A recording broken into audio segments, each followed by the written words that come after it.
My name's Debbie McGrath. My brother Michael was murdered on the 7th of March 1991 by his best friend.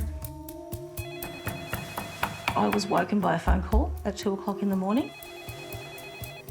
I was 8 months pregnant. I answered the phone, it was my dad. Dad just said to me that Michael had been shot and killed and that Glenn had done it. Michael and Glenn Ainsworth had spent a normal evening in the pub with friends. Glenn was there was a whole group of them there. They went home. Michael went to sleep and there was other people in the house, and as far as we know, Glenn went home. He came back to the house armed with a double-barrel shotgun. He woke Michael up. Michael got up and, from what we were told, he was saying, "What's wrong, mate?" Glenn brought the gun around, pointed at his chest and pulled both barrels and killed him instantly.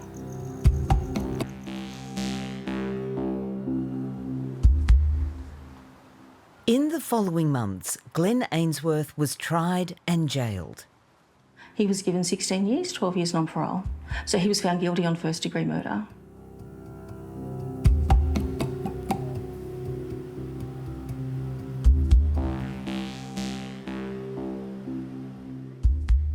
At the time, the trial was so quick, but later, when you thought about it, it wasn't such a good thing because you were still in a state of shock. Yes. It broke my mum. And I think as a daughter, that's one of the hardest things, is to watch your mum and dad, because you can't help them. No matter what you do, you can't help them. I remember my mum saying once, she's so strong and resilient and beautiful, and she said, "I thought about killing herself." And she said, "I couldn't because," she said, "I've got grandkids." And, the light went out of her eyes that day. That's a nice one, Debbie. Yeah, Michael also had a 19-month-old son when he died. I was so angry at that stage. I was just angry. I put on 30 kilos.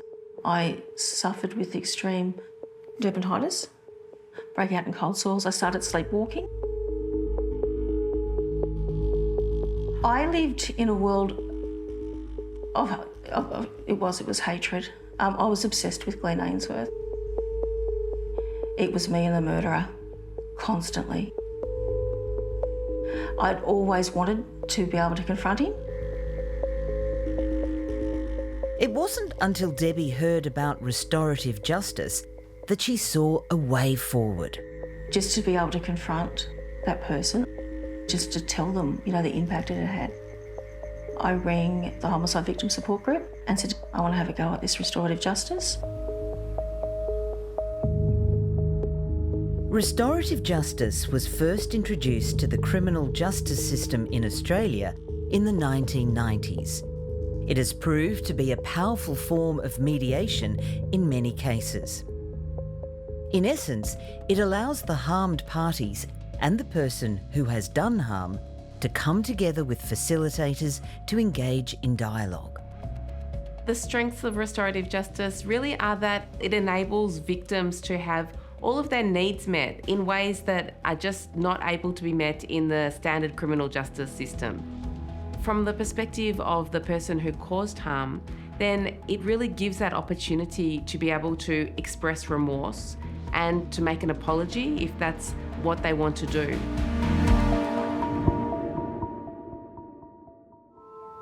Debbie's case was one of the earliest homicide cases to go through the New South Wales Restorative Justice Unit. Debbie persuaded her mum and her sister to take part, but her dad was against it. The offender, Glenn Ainsworth, also had to agree to the conference. It was a relief that he was going to do it, but then, there was a lot of soul searching in doing this process.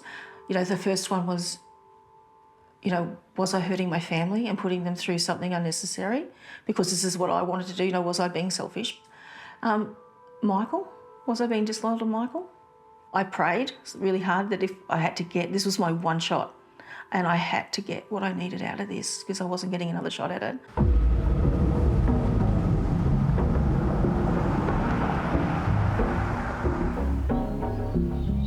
We travelled down to Goulburn.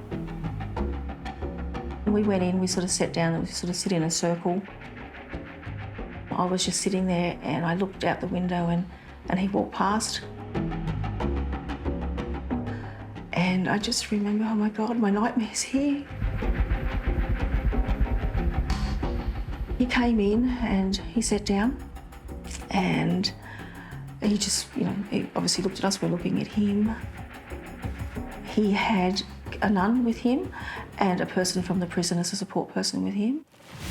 And basically the conference started. Everyone had a chance to speak. For me, it was telling him what he had done to my life. I told him about having Thomas and, not being able to love this child. I told him about the impact on my father and how he drank, the impact on Michael's son. I took a photo of Michael's grave and I gave it to him and I said to him, this is where we had his 21st. This is where we go every Christmas and every birthday. Halfway through the conference, something happened and it's really hard to explain. Something just shifted for me. It was just, and I still turn around, I look, so it was like someone was behind me and I turned around and this thing just shifted and it was just, oh my God, what's happening to me, And they asked if we needed to stop and we have a break and I said, yes, and I did. They asked, did I want to continue? And I thought, oh yes, I'm not stopping.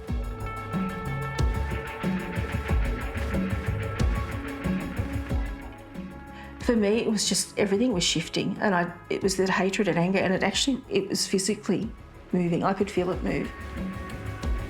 And it was just me giving it to him and putting it at his feet and saying, this is now yours, it's not mine anymore. And it was the most powerful thing for me. And it was instant for me. I don't think it's always instant for everybody. For me, it was instant. And I think in all of this, I found Debbie again, but I also, found my brother. I was able to grieve for him and actually have that time and that relationship with him again.